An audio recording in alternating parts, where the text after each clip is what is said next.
first of all, focus on it, right? I mean, I think like you basically get what you spend your time doing, right? I mean, I want the company to build 3 products this year, and we're going to work on a few others because people are interested in them, but those are the 3 things that I'm spending my product time on, right? You get what you put into it. If you spend a third of your time trying to make the people around you better through getting better people, mentoring, getting them to be better, getting the best people in your organization into more impactful roles, and I think over time that just accrues and you get a better organization. We've had this tradition for, I don't know, probably 7 or 8 years at the company, where every week we have a Q&A where our employees can come and ask me any question that they want about what's going on and what the direction of the company is, or questions or things that they read about in the press, or that their friends who use the product, what they're asking them. And it's been this really important tradition for us, both because we really believe in openness and communication, and that's kind of what Facebook is all about. But it's also really important for me and for running the company to be able to get feedback, right? And to be able to learn what's on people's minds, what our employees and folks who are part of our team are thinking about, and just kind of a lot of the time there are good questions that people ask that change the way that we think about what we're building and what we're here to do in the world, and that often make us go think and reevaluate how we should be approaching different problems. So many things go wrong when you're starting a company, and often I think people ask, what mistakes should you avoid making? And my answer to that question is don't even bother trying to avoid mistakes, because you're going to make tons of mistakes, right? And the important thing is actually learning quickly from whatever mistakes you make and not giving up, right? And I mean, there are things every single year of Facebook's existence that could have killed us or made it so that it just seemed like moving forward and making a lot of progress just seemed intractable. But you just kind of bounce back and you learn, and nothing is impossible. You just have to kind of keep running through the walls. I don't hire people who I wouldn't work for myself. I think that's a really good heuristic, because everyone knows this, like, there's this saying like A players hire A players and B players hire C players, which is like good people hire good people. And I don't think that that's that important. A lot of the time the problem is you don't actually know, and sometimes you're like trying to figure out how good someone is. If you didn't think they were good, you wouldn't have hired them. But the heuristic of only hiring people who you would work for tends to be pretty good, I think. Because then it's like, then that right? It's like, I would not work for this person, then okay, I'm not gonna like stretch just because I need to fill a role today. When you're starting something, it's just kind of hard. You need to be pretty headstrong about it, right? There are gonna be all these challenges that come up, and I think the main thing that you need to do is just not give up, right? And kind of know what you want to do. And the best entrepreneurs who I've met don't really start companies because their goal is to build a company. They do it because they want to make a change in the world and help people. And I think if you kind of stay true to that, and if you just focus on kind of powering through no matter what the challenges are that will inevitably come up in your path, then you'll find that there are lots of tools that are available and a lot of people who will help you build what you're building. One definition that I have for a good team is a group of people that makes better decisions as a whole than would individually make as a sum of the parts. And I think most smart people like learning, right? And I mean, that's like one of the thrills of starting a company, right? Is you're just, the learning curve can be so steep.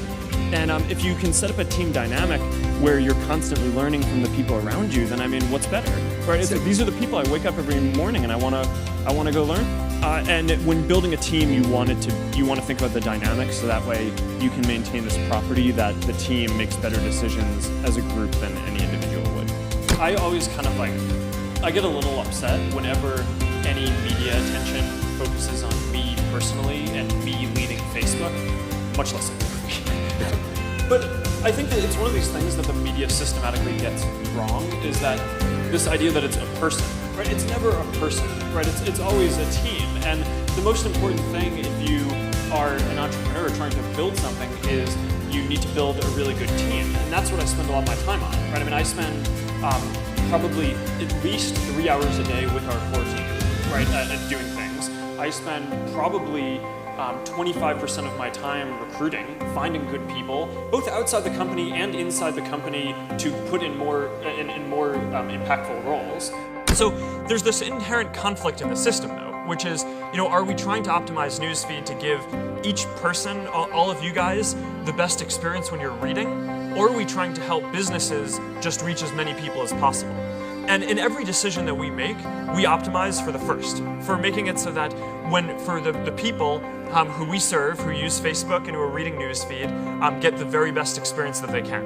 And that means that if a business is sharing content that's going to be useful for them, then we'll show that. But that means that if the business is sharing content that isn't going to be useful for them, we may not show that, because it's probably more important that they learn about their friend who had a baby and their baby is healthy. So that's an important guiding principle for how we think about this stuff. And as the products continue to develop, there's just going to be more people sharing more things, and we're going to continue to try to do our best at showing the best things that we can, understanding that there's no way that a person will ever take the time to go through every one of the 1,500 things that are shared with them every single day. But that's kind of how I think about organic reach. And there are a lot of pages that are doing quite successfully, and their organic reach is growing quite a bit because they're delivering content to people that they really want. So if you're a business owner and you're thinking about how to use your free page on Facebook, I would just focus on trying to publish really good content that's going to be compelling to your customers and the people who are following. I spent a bunch of time analyzing and reflecting on why it was that we were even able to do it, because all reasons suggest that we shouldn't have been able to do it, right? Because all these other companies had way more engineering power and servers and time and money and all this stuff. And I actually think that this is a pretty instructive thing for anything that you want to go do, because this is the same property is going to be true for anything that you guys start, is that someone else is going to have more resources and be able to do it. The reason why I think we actually ended up being the ones doing it is because we just cared way more about it than everyone else, right? So there were always projects at some of these other companies that were these hobbies, but we always thought that it was this really important thing and really just felt in our gut, in our heart, that we wanted to do it. And early on there were always these skeptics saying that, oh, this can't be a business. We didn't actually care that much about it being a business early on, but a lot of the reason why bigger companies didn't invest in it was because it wasn't clear that there was a model that would work for it. It seemed like a bad idea. Yeah, and I actually think that that's true for a lot of the best ideas, where it is that it's not that someone else can't do it, they actually can, and the odds are stacked against you, but I think often that belief in the fact that you just care so much about what you're doing is the only thing that kind of drives you to do it. And, to be honest, that kind of drives me to this day. I mean, one of the big emphasis points for the company right now is internet.org. And, for a while we had this rallying cry of, can we connect 1 billion people? And when we started talking about that, we thought that was crazy, right? It was way bigger than any service in the world that had been built, and it was 10 digits long, right? It's it felt crazy. We'd never get to that. But then the thing is, as we started to actually get closer to that, we took a step back and we're like, all right, well, our mission isn't actually to get 1 in 7 people in the world to be connected. It's we want to connect everyone. So it's a big issue that only around 1/3 of the people in the world have access to the internet, and that's something that we think that we can do something about. And similar to early Facebook, there's no business model around this. I mean, all the people who have all the money in the world, I mean, it's not necessarily a fair thing, are already the people who are on Facebook, right? It's in the first, 1/7 of the world. But we just believe really strongly. It's like, this is what we are here to do. This is what our company cares about. I care about it. The team cares about it. Our culture cares about it. So we're just going to keep pushing on it. And I actually think a lot of the reason why great stuff gets built is because it's kind of irrational at the time. But so it kind of selects for the people who care the most about it doing it. But the students around me were really important as well, right? And both in high school and in college, and the people who started Facebook with me, and a lot of people who are still with me running the company today, are people who I met when I was at Harvard, and some of them were my TFs at Harvard, right? And when the professors were off writing papers, these were the people who actually taught me, and then we hung out, and we had social bonds and academic bonds, and I wouldn't understate the importance of that. And I mean, it's very tied into my whole philosophy and the product that I spend my life building, Facebook, because we just believe that social bonds are critical.